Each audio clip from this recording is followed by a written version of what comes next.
आज ही सुबह प्रधानमंत्री जी ने भारतीय जनता पार्टी के संकल्प पत्र को, लोक कल्याण संकल्प पत्र को जारी किया है।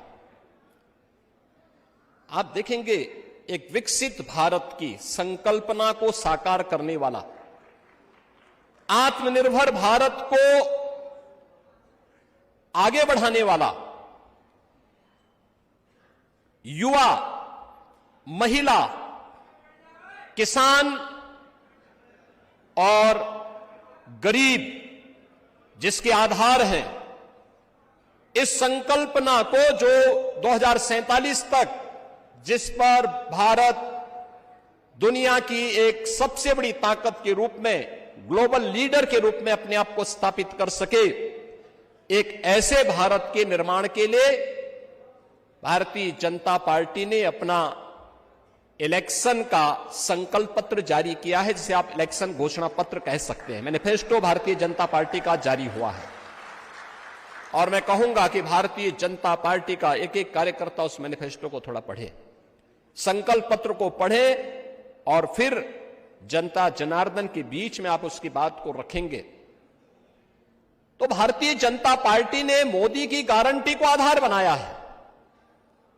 बहनों और भाइयों, हमने बदलते हुए भारत को देखा है, हम सब इस बारे में गौरव के साथ कह सकते हैं। एक बदल भारत, मुझे 1998 से गोरखपुर से सांसद के रूप में, गोरखपुर से 5 बार सांसद रहने का अवसर प्राप्त हुआ और मैं अक्सर देखता था, कभी कभी खिन्नता होती थी जब सांसद के माध्यम से मैं देखता था। कांग्रेस के 10 वर्ष के उस कार्यकाल को भी मैंने देखा था, मन बड़ा खिन्न होता था, कहता था यार क्या सब, कहां देश को ले जाना चाहते हैं ये लोग।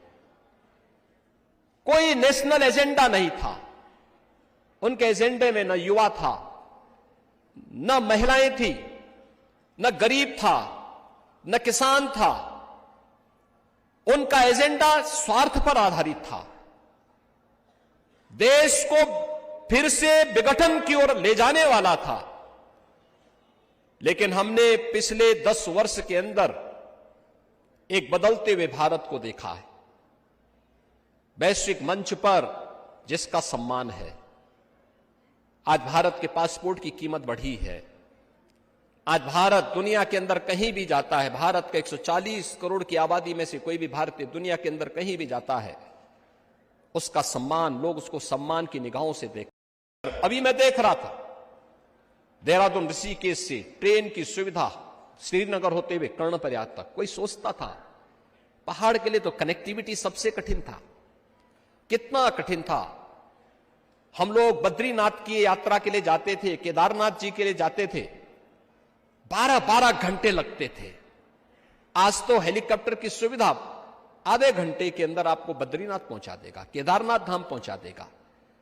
केदारनाथ धाम फिर से अपने उस वैभव को प्राप्त कर चुका है जो 2013 के पहले था। क्या कर दिया था कांग्रेस ने, कहां पहुंचा दिया था।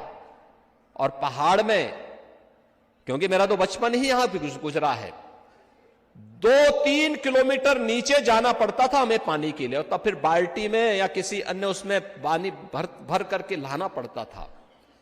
आज तो हर घर नल की योजना प्रारंभ हो चुकी है और लगभग पूरी होने के स्तर पर है। ईंधन के लिए लकड़ी बीनना पड़ता था, क्योंकि कांग्रेस के लोग तो केरोसिन भी नहीं दे पाते थे। आज हर घर को रसोई गैस के सिलेंडर दे दिए गए। बहनों और भाइयों, कनेक्टिविटी बेहतर हुई है। उत्तराखंड बनने के बाद उत्तराखंड ने 4 धाम यात्रा के माध्यम से जिस प्रकार की उपलब्धियां हासिल की हैं, आज विकास की जिस धारा के साथ जुड़ा है, और जो भी चीज आई भारतीय जनता पार्टी की सरकारों ने वह परिवर्तन करके रख दिया, परिवर्तन किस रूप में करके रखा। आज आप देख सकते हैं इंफ्रास्ट्रक्चर का, 1 डिस्ट्रिक्ट 1 मेडिकल कॉलेज का काम हो रहा है, प्रौद्योगिकी के अच्छे संस्थान स्थापित हो रहे हैं, एम्स बन रहे हैं, आईआईटी बन रही है, आईआईएम बन रहे हैं, IIIT बन रही है, एनआईटी बन रही है। ये पहले कल्पना थी, लेकिन आज साकार हो रहा है। कांग्रेस ने 60 वर्ष में एक एम्स दिया और भारतीय जनता पार्टी ने सर्वे अटल जी के समय 6 एम्स बने और मोदी जी के समय 15 एम्स बन रहे हैं। वर्ल्ड क्लास यूनिवर्सिटी की आप देख सकते हैं, एयर कनेक्टिविटी आप देख सकते हैं, इंफ्रास्ट्रक्चर का ये वर्ल्ड क्लास इंफ्रास्ट्रक्चर आज आप देख सकते हैं।